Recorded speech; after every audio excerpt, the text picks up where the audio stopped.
there, listener. Thanks for tuning in to Walking in the Dark, the podcast where you send the questions and we send you help. My name is DJ and I'm your host, and I'm so happy you stopped by. Without further delay, let's get started. And don't forget, we're all in this together, and we're all walking in the dark. Hello everyone, thanks for tuning in to Walking in the Dark. I'm your host DJ, and I have a new co-host. He might sniff, whine. If he barks, I'll re-record and edit that out because you'll be deaf. But his name is Tiberius. He is 75 pounds of pure love, and he's really excited to be here with us. Most of the time he's quiet, but he can be a little chatty when he gets excited, and when I'm talking he gets excited. So hopefully we can keep that from happening, but if it does happen, give him a warm welcome. I'd like to always thank Vincent Todd for the intro music on our episode and every other episode. And this week's music selection comes to us from Soupcan and the Spaceman, who he is also part of that band. You can find the links for both of their profiles for music enjoyment for Bandcamp, for Vincent Todd, and for Soupcan and the Spaceman in the description of the podcast below. Be sure to reach out and show them some love. I know they'll really look forward to that. Thank you, boo-boos. And I think that's all. Let's go ahead and get started. All right.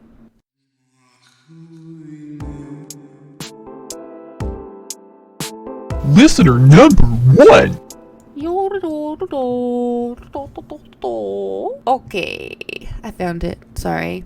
Not found it. I decided which one was going to be first. I couldn't decide. I had to feel it, you know? You got to feel which one's going to come first. It's got to be right. And that's the sound I was making while I was thinking, so deal with it. This first one comes from Chloe. Chloe writes in to say, Hey, I recently met you on certain social media messaging site, and I was wondering if you could give me some advice. I was raised in a very, very Catholic household, and as such, I grew up to be quite close-minded and unaware of everything that was going on. As I aged, I showed many tendencies to always want to dress up like a girl and even be a girl because I thought it was always wrong to do so. Fast forward to halfway through my high school and I finally came to terms with the idea that I am a trans person, a woman trapped in a male body. But due to the conditioning I was given as a child, I feel like I shouldn't commit to being a woman, but I also know that I am not a man. This is all against what feels right in my brain, though because my friends treat me like the woman I know I am, it feels so right. What I'm trying to get at is, do you have any tips to help embrace femininity for someone who is so alien to it? I'm trying to do my best, but I will never feel like I know enough because I am always so distant from it. I don't have many female friends, so I was wondering if you could help me out in any way. Love you, Chloe. Love you too, Chloe. Oh, God. This is really difficult because I feel like what you're trying to do is personal to every person. It's unique to each person and their experiences, or at least everyone that I've known that's went through any type of transformation like this, being it coming to terms with that they're gay or that they're trans or anything, is you just kind of have to feel what's right for you. It's different for everyone how you become that person that you are. You already know what to do. You need to be around people that are encouraging for you to be who you are. You're not hurting anyone. You're not doing anything that hurts yourself. So no one has any reason to shame you or disgrace you for this. So you need to be around people that love you and encourage you, and just be yourself. If you want to be treated like your friends treat you, you should be treated that way. And then that will help you know how to embrace yourself. You don't know. You've been doing it the other way for 18 years. Oops, I told your age. You've been doing this the other way for so long, you don't know. I mean, girls don't wake up knowing how to be girls. I think you need to take the femininity part of it. I mean, I know that that's what it is, but like, take that little word out of it and just be what you feel. Like, we all know that it's one or the other, but we don't have to talk about it or call it that. Like, just be what you feel. You'll learn how to sit the way that you feel that's comfortable as a woman.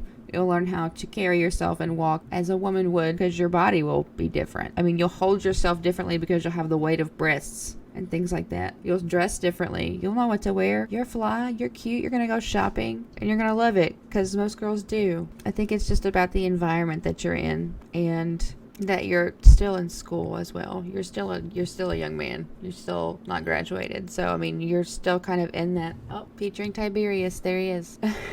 once you're in the environment that you're comfortable in, that's you as an adult, because we have a hard time thinking about our lives as the whole thing that they are. You're not going to stay in the pot that you were cooked in your whole life. Some people do, and some people don't. But you're not going to be in this little environment of your high school, your family, your city. You're going to graduate. You're going to decide what you want to do for your education or your career. You're going to relocate to a different city, and you're going to start to be around people that you choose, which will be your friends. So there'll be people that are open and loving and encouraging to you. I hope you make those decisions. I hope you don't pick bad people to be around that don't make you feel like you can be who you are, because that will make you depressed, and then bad things will happen, and we can't have that. So you'll go to this new place and you'll be yourself, and you'll just start doing things that come naturally to you because you feel them already. You already said it. You know it. You know what to do because you said it feels so right. So you feel it. So you've got it. You just have to get into the mindset that this situation you're in right now is not permanent. And in the future, when you have more control over where you are, you will control how you are, and you will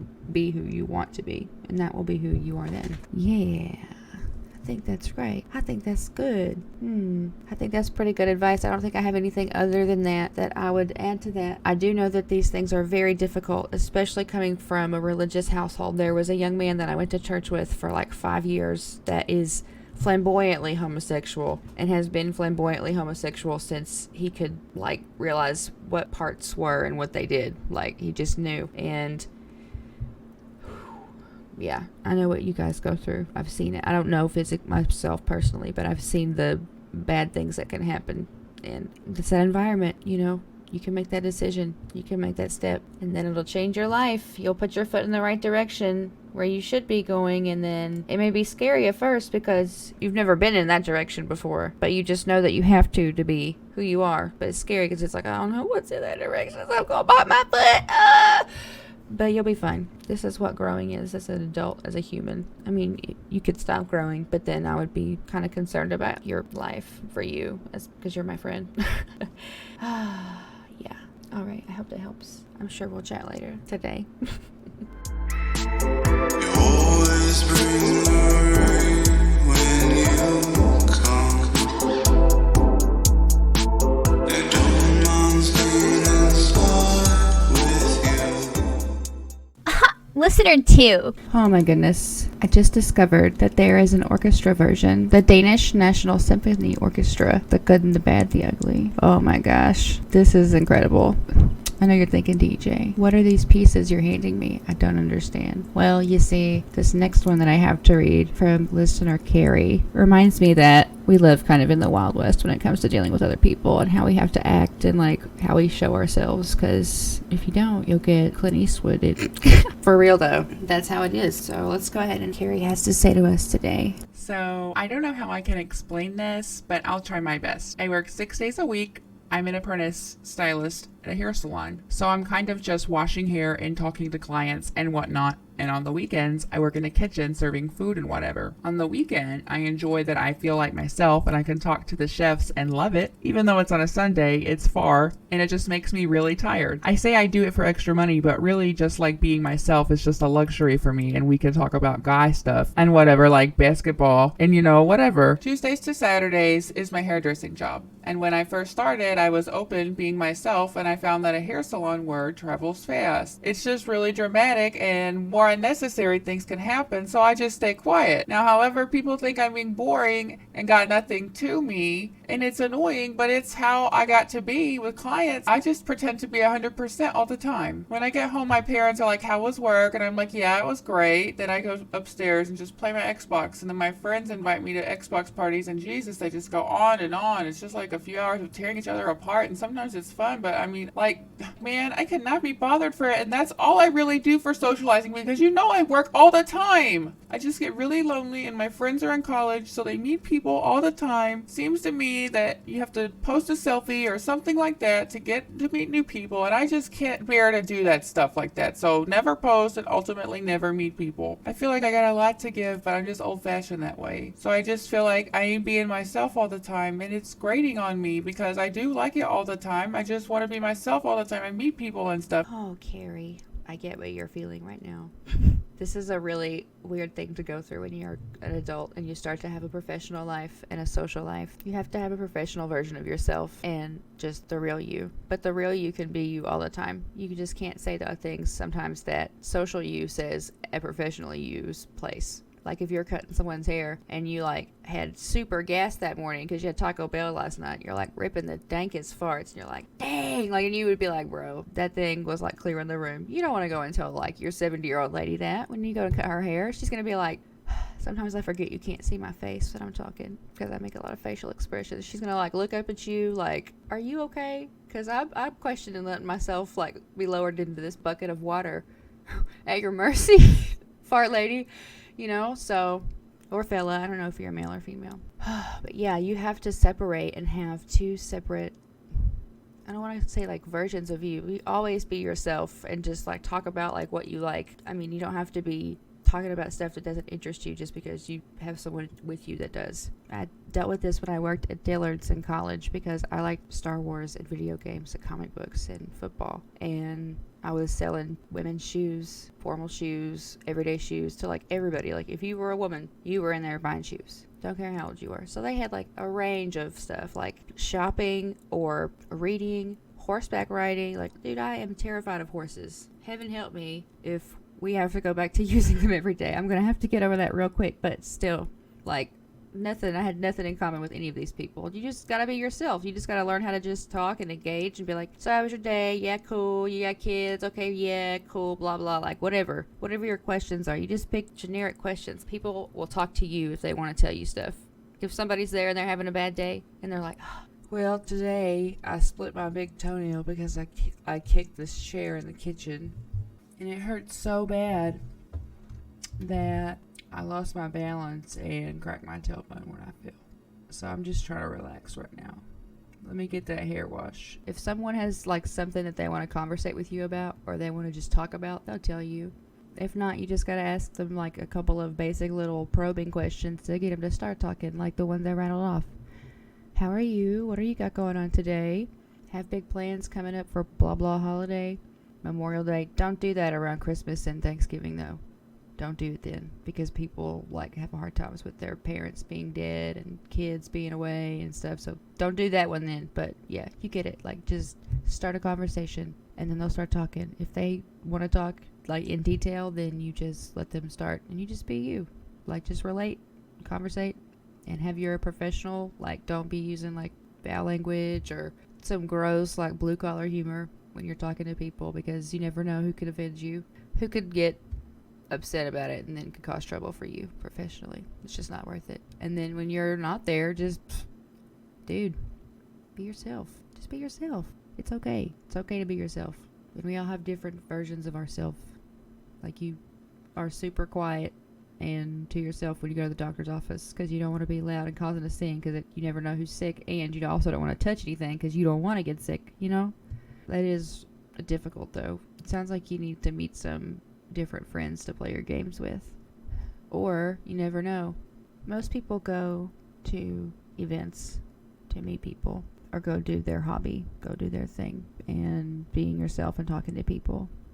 Just show interest. You're going to meet people that have common interests as you, because there's going to be someone in your chair one day that's going to be like, oh yeah, I like to play Magic the Gathering and I'm covered in freaking Star Wars tattoos. And you're going to go, what? Where do you play Magic at? Oh, over there at Friday Night Blah, y'all. And you're going to go over there and play Magic. And then you're going to meet a whole bunch of people. And they all do the same thing you do.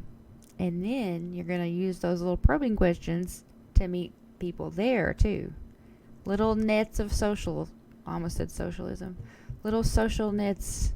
Just be careful when you're picking the ones to keep. Just be picky. I mean, you know, quality over quantity, but that's how you're going to get the quantity, and then you get the quality. But I'm not telling you how to do that. You got your own morals and standards. Just don't let no one hurt you. Rating. I feel like I have a lot to give. I'm just old. Well, you know, and that, so being old-fashioned, you said you were old-fashioned. I am too. I'm like an old soul. Like, I listen to music and movies. I don't watch movies. If I do, they're always old. It's really hard to relate to people when you don't do the things they do, like the cultures and stuff they do. But if you're old-fashioned, the old-fashioned way to meet people is by talking to them. So I would think about things you like to talk about. So like if you like football, did you catch the game the other day? You like sports? You like this? You like that? Do you like this? Do you like that? Just kidding. Don't ask them that. That might get weird for you.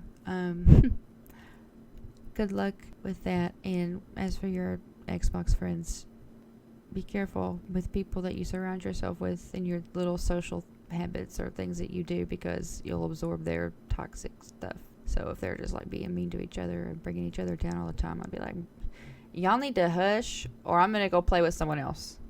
That's literally what I would say. Just like that. Not that I've had to do that before. Just kidding, I have. But I don't play games anymore. So, that's how I would deal with that too. Because that culture, that people that are in that culture have to be told explicitly and directly social things like that. Like they're not going to pick up on you like going when they start getting into each other. They're not going to care. You're going to be like, bro, cut the crap. You're getting on my nerves. It's enough. Like, we all got our own stuff. Ain't nobody coming here to hear all that. Like, we're just trying to come here and play and chill. And here you are being a stank ass. Something like that. Good luck, Carrie. I hope it goes well for you. Boo boo. Wah. Hi there, everyone. I just want to take a second of your time. I have something I'd like to tell you. There are many of you as of today tuning in from every continent on the globe. With the current times and circumstances, I feel the need to take the time to plead to anyone that can hear my voice. Every live human being, rich, poor, young or old, feels the pressure and anxiety due to the pandemic. Now more than ever, I beg you to be kind, mindful, and helpful to one another. All of us are impacted negatively by this pandemic, some more extremely than others. If we are to survive, we have to work together safely and swiftly, because we're all in this together and we're all walking in the dark. Take care of one another.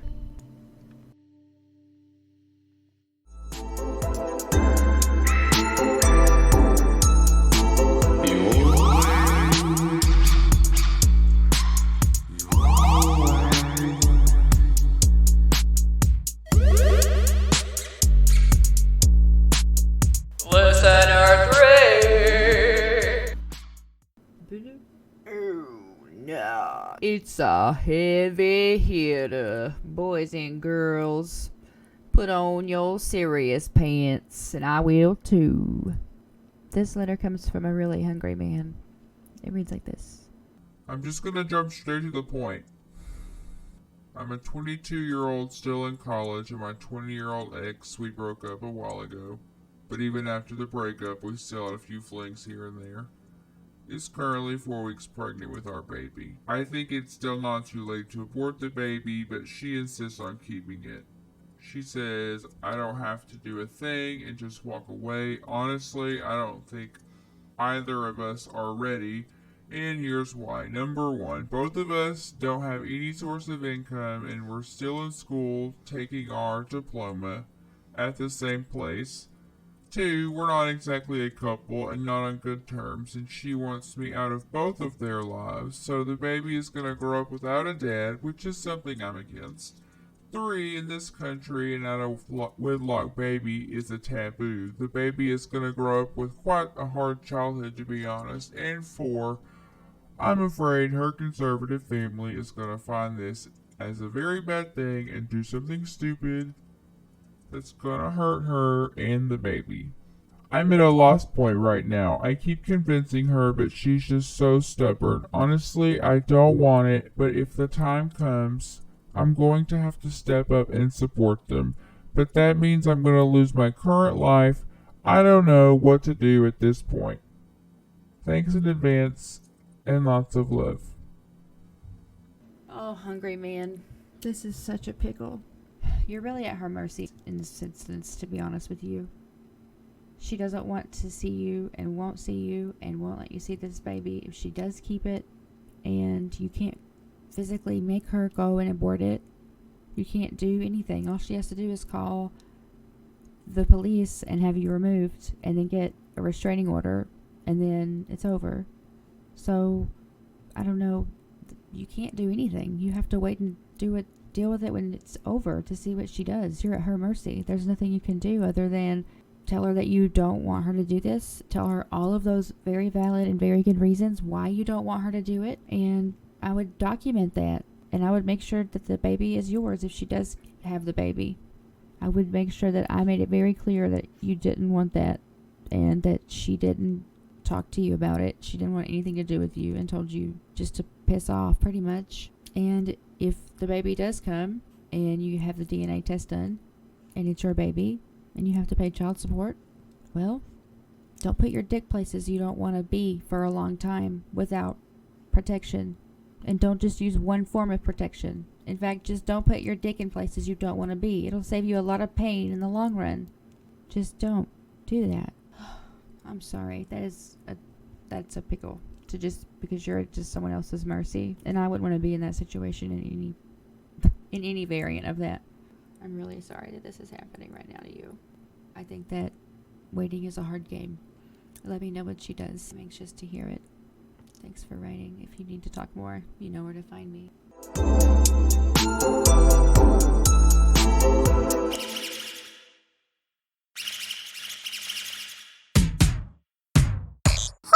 Listener 4.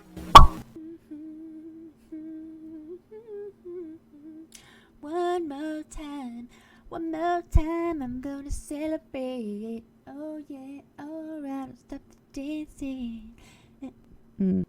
One more time. Let's read one more email. One more time. One more time, we're gonna celebrate. What a great group. This one comes from R2D2. Yep. Anytime I can reference Star Wars, you bet it's happening. This one reads like this. I am not able to ease the pain from my last breakup. I feel it is impossible to forget him. I need help. We broke up 1 month ago, but we were trying to be friends. I know that is a big mistake. Well, 3 days ago, I realized he has a new couple, and they were together even before we broke up, and in addition is a person I know. Since that day, I got into a big depression, and I have many feelings like hate and despair and sadness. I cannot sleep well because I dream of them together, and when I wake up, I just start crying because he confessed to me that he loves the other person. He was happy. I feel like I am too easily replaced, and I need help. What I did since that day we talked, I told him I needed to delete everything and I will go away. The next day, he texted me from a different phone number and it made me confused. But I just blocked the number, and since that day I haven't heard of him. Is this pain going away someday? I need help. I feel horrible. I am only a 25 years old boy. Man, I'm really sorry that you had your heart broken. It can be very physically painful. It can haunt you for a long time. It can follow you in ways that you wouldn't think of, like a song on the radio or a bucket of chicken on the side of the road from Bojangles. Not that that happened to me or anything. Kind of did. But anyways, this pain will go away. This relationship ended, and they had very low integrity and were acting immorally while you were in the relationship, or they've been disconnected from you emotionally for a long time, and they were ready to move on as soon as it was cool, which is worse, I think, because that means that they know they didn't like you like that anymore. They didn't care for you anymore like that, and they let you think that they did, while they were just slowly, like, pulling the little neurons away from you. So sad. I'm really sorry that that happened to you.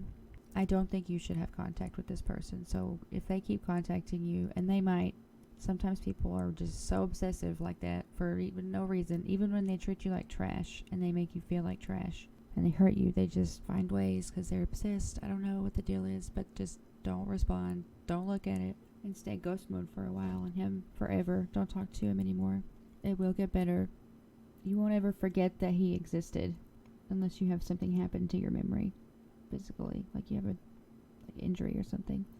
You won't forget, but you'll forget the things that you think are good about him right now, and you'll remember the things like this. It will take a while for you to get over the way that you're feeling right now, because it is a very real and a very painful sensation and experience to go through, and it can take a long time depending on your feelings and many things. And you still will see that bucket of chicken on the side of the road and still think of him, but you're gonna be like, man, that's shit ass, I can't believe I dated him. You're gonna turn into like embarrassment and disgust, like, oh, I can't believe I cried for like 3 weeks over him. What a loser. Or it doesn't have to be like that. He treated me like that. What an awful person to do someone like that. It's not that you're easily replaced. It's that he was a coward and was out before he was out. And it hit you by surprise because you had no idea. So no, it's not about you. It has nothing to do with your self-worth or anything about you in the relationship. That's his behavior. It's on him. I'm sorry he's a turd Ferguson and you're hurting over it. It will get better in time. Get a hobby. Something new. Go out with your friends. You're young. Go to the gym. Pick up something. Just fill the time. It gets easier every day to forget. And then you'll start realizing the bad things. And like, yeah, I'm better off now. I promise. It's a hard thing to get through though. I'm sorry.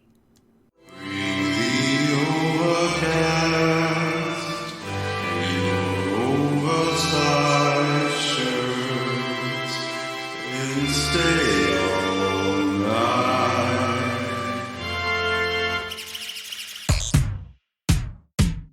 Alright everyone, that's gonna do it for this week. Thank you for listening to Walking in the Dark, hosted by WDIDO Radio. I'm your host, DJ.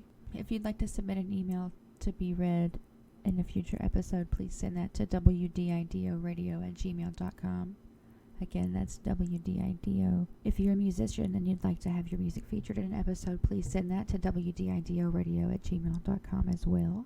Thanks again for Vincent Todd, love of my life, for the music for the show, the mixing of the show, and is also featured in this episode in his band, Soupcan and the Spaceman.